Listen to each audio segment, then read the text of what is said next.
There's something in the air. There's an awakening that's long overdue.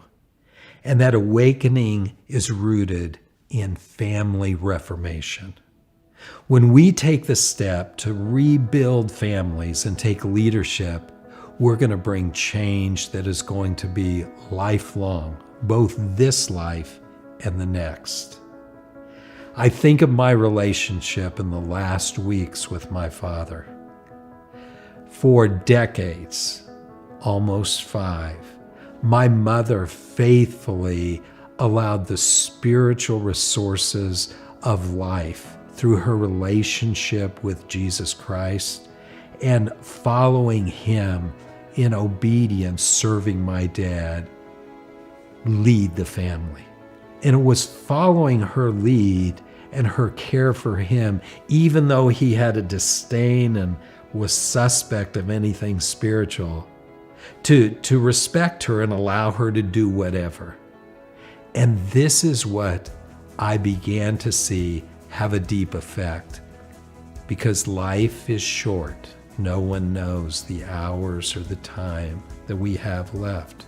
All during this time, I, having been empowered by my mother's example, grew in faith, and it became a stalwart component, a pillar in my family system, and spiritual life and dynamics and faith talk was rich and common. And I would always enjoy taking my children, my dad's grandchildren, to visit over holidays, especially Christmas, where they could recite things that they had learned that had faith moorings or components that you could tell penetrated his thick armor or skin as it related to spiritual life. So much so that he became somewhat like a chameleon with us to think, oh yeah, he, lived that same way. And although he did respect and have an appreciation, it must have been the pride factor or the unwillingness to yield that kept him from stepping in to the life of faith. That really makes a difference. It was 6 weeks before he died. I'd come to visit him, concerned about his life like any child, just wanting to be there. I'd visited him several times. And on my way, I was moved to do something that another man had prompted me and his wife to do. Take him one of those simple little New Testaments and read a passage out of that New Testament about the life after and what it means. And so I'd read through it and I was all prepared and I was scripted, and I went down and it wasn't right. And so I didn't want to, make something artificial. So I said, Dad, I love you. I'm praying for you. I hope things are going to rebound. And he was at home and he was, gratuitous and said, thank you. And so I left.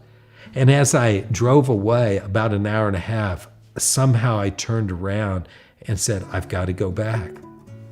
I went back and I asked him, Dad, can I read you something? And so I took this little New Testament and I read the back part of it, just 2 or 3 simple verses. I remember the words in the New Testament about the thief that was on the cross next to Jesus. He knew he was guilty. The other thief that was crucified next to Jesus was just angry. I'm dying. This is not good. And the thief said to the other thief, this man is innocent. And he said to Jesus, remember me, remember me. As I said to my dad, it's as simple as that. You need to say to the creator of the universe, remember me.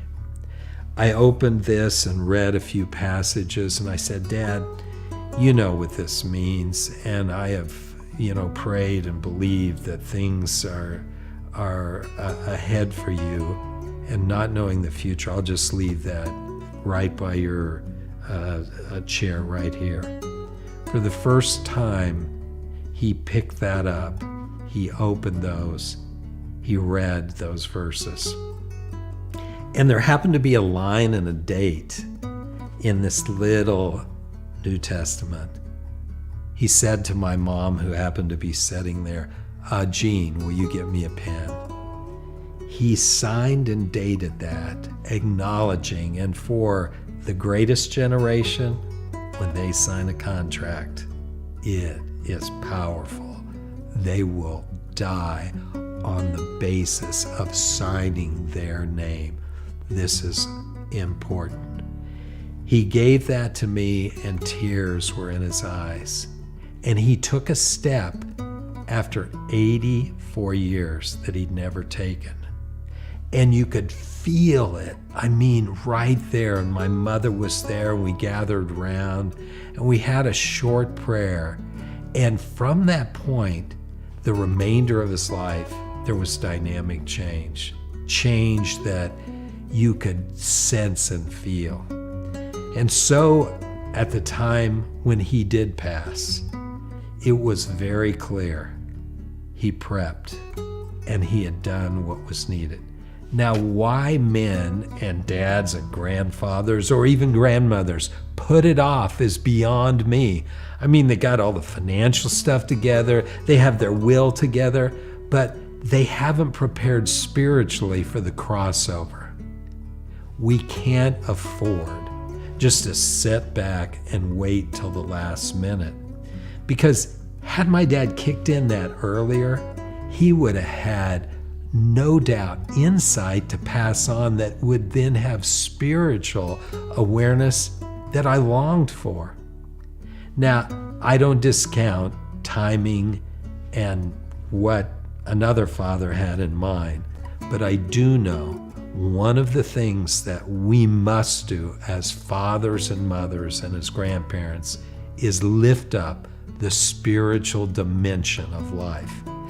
Failure to do this in this reductionistic, scientific world we're living in is going to miss one of the greatest opportunities that we can ever unfold. And so I challenge you in your growth, wherever you are spiritually, whether it's to pray, to support, or take that bold step of faith. Just do it. It'll make all the difference.